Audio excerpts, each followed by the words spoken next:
What if the biggest story of preseason testing wasn't lap time, wasn't top speed, and wasn't even who topped the timing sheets, but a quiet data request from the FIA that sent a ripple through the entire paddock? Because in modern Formula One, when the governing body starts asking detailed technical questions before the first race of the season, it usually means one thing: something has caught their attention. And before we dive into this properly, if you love deep, structured, no-nonsense Formula One analysis, not exaggerated drama, not fake leaks, just real technical and political breakdowns, make sure you're subscribed to F1 Grid. This 2026 regulation era is going to be defined by fine margins and interpretation battles, and we're going to decode every layer of it. Now, let's set the scene clearly and remove the noise. Preseason testing in stopwatch didn't scream dominance. Ferrari wasn't obliterating qualifying simulations. But once the long-run programs began, engineers from rival teams began paying attention. Not because the car was dramatically faster over one lap, but because it was unusually consistent over 20 to 30 laps on high fuel. And consistency in Bahrain is not easy. The Bahrain International Circuit is abrasive. It punishes rear tires through traction zones, long loaded corners, and aggressive acceleration phases.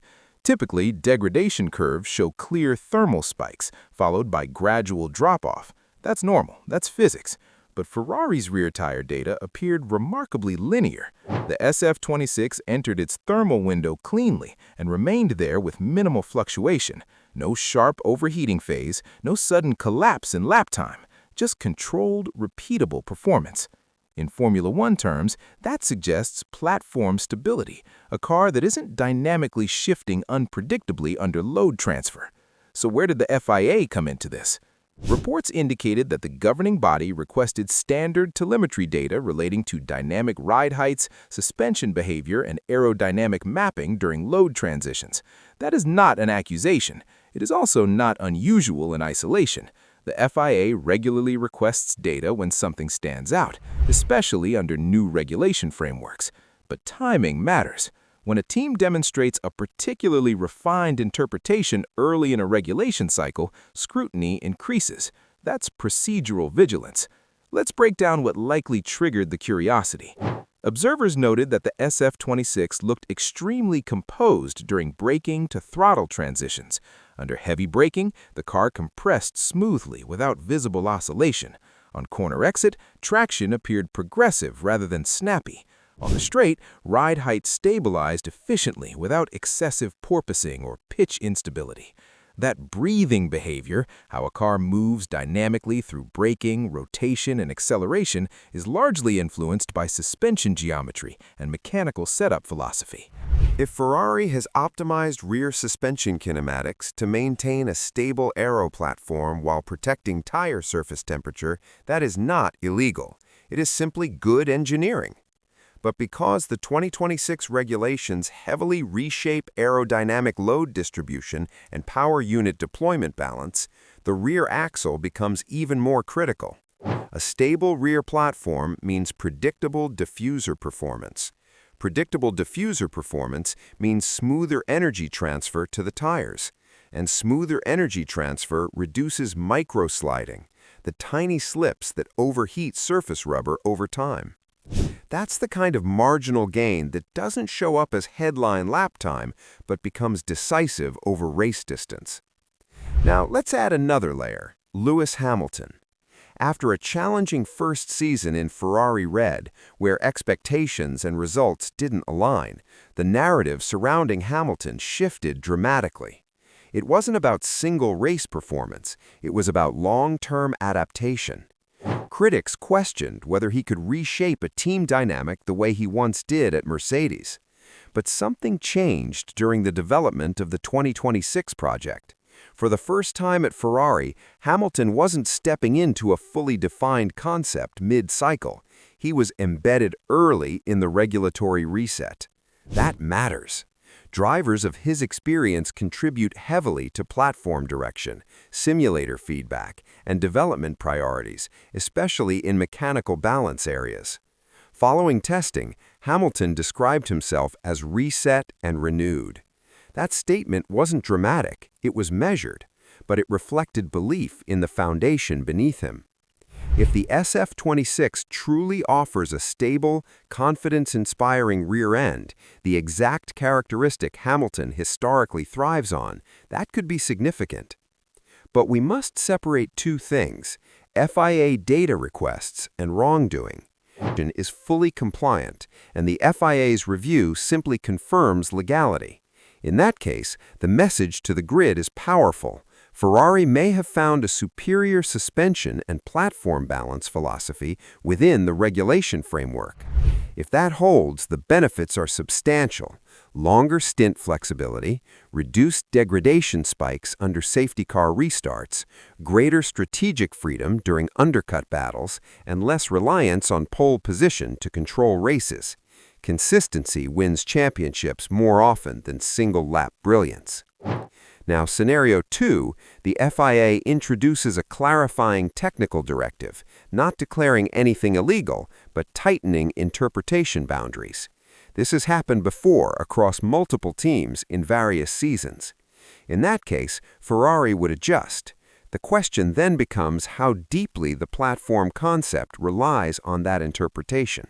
If the advantage is mechanical philosophy-based rather than dependent on one narrow exploit, Ferrari can adapt without losing its core strength. And that's where leadership comes in. Fred Vasseur has emphasized process stability since taking over. Development correlation, ensuring wind tunnel, CFD, and track data align, has historically been Ferrari's weakness. If that discipline has improved, it's arguably more important than any single technical innovation. Now let's widen the lens beyond Ferrari.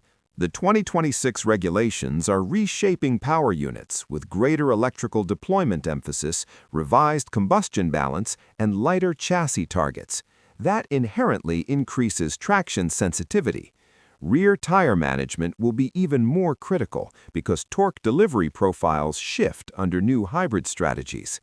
If Ferrari's early platform stability advantage is genuine, it places them ahead in an area that scales across circuits, not just Bahrain. Red Bull remains a reference for aerodynamic efficiency. Mercedes appears focused on power unit integration and peak deployment. McLaren continues refining overall balance. But degradation control under high load is harder to fake than qualifying pace.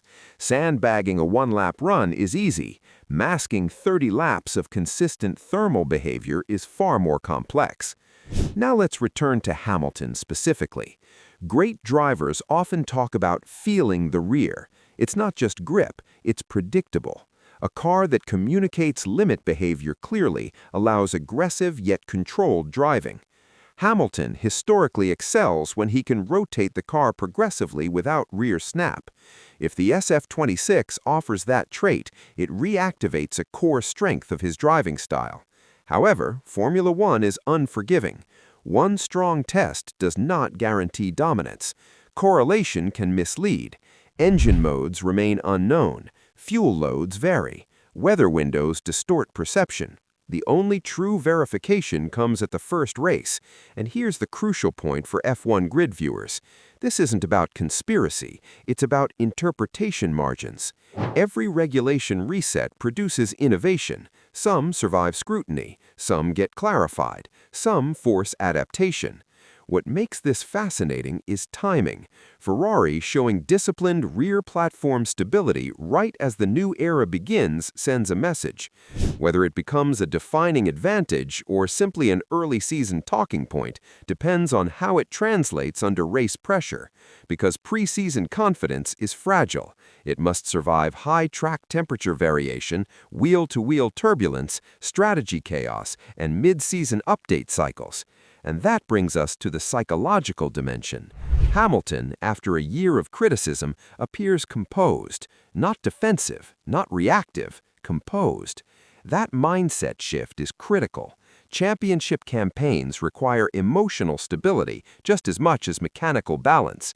If Ferrari provides him with a consistent car, and if regulatory scrutiny confirms compliance, then 2026 becomes a genuine reset narrative, not a farewell chapter, but potentially the start of a defining Ferrari era.